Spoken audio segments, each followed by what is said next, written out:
Hello everyone, সবাই কেমন আছো? আশা করছি ভালো আছো, সুস্থ আছো।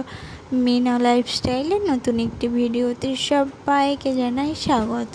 সন্ধ্যাবেলা বাবা তো কাজে দিকে চলে এসছে। এখন বাবার জন্য একটু চা বসিয়েছি, যেহেতু বাবা একা খাবে ওই জন্য একটা ছোট্ট বাটিতে করে চাটা বসিয়েছিলাম।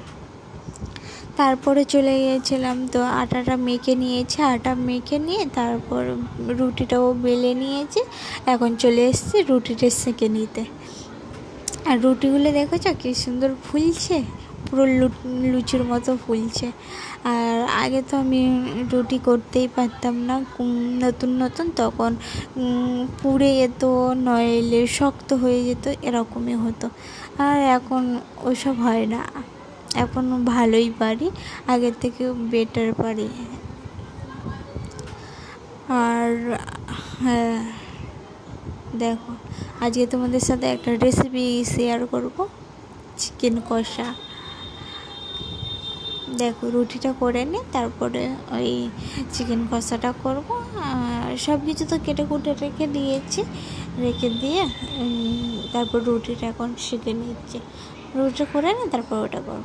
এদিকে দেখো পেঁয়াজ, টমেটো, আদা, রসুন, পেঁয়াজ, টমেটো, রসুন, আলু সব কেটে নিয়েছি। এখন আলুটা ভেজে নেবো। আলুটা ভালো করে ভাজা হয়ে গেলে তুলে নেব। তারপর তেলের মধ্যে দেবো তেজপাতা, সাদা জিরে আর শুকনো লঙ্কা দিয়ে তারপর রসুনটা দিয়ে দিলাম। রসুনটা একটু লাল লাল হয়ে যেতে তারপরে পেঁয়াজটা একটু ভাজা হয়ে যেতে টমেটো দিয়ে দিলাম। টমেটো দিয়ে একটু নুন দিয়ে ঢাকা দিয়ে দিলাম। তারপরে টমেটোটা একটু নরম হয়ে যেতে তারপরে নুন, হলুদ, জিরে, ধনে, আদা, লঙ্কা সব দিয়ে কষিয়ে নিয়েছি। কষিয়ে নিয়ে তারপরে মাংসটা দিয়ে দিয়েছি। দিয়ে তারপরে লাবানোর আগে একটু গরম মশলা ফেলে দিয়েছি, গুঁড়ো গরম মশলা। তারপরে তো মাংসটা রেডি হয়ে গেল। এখন তারপরে চলে গেছে খাওয়া দাওয়া করতে। খাওয়া দাওয়া তো হয়ে গেছে।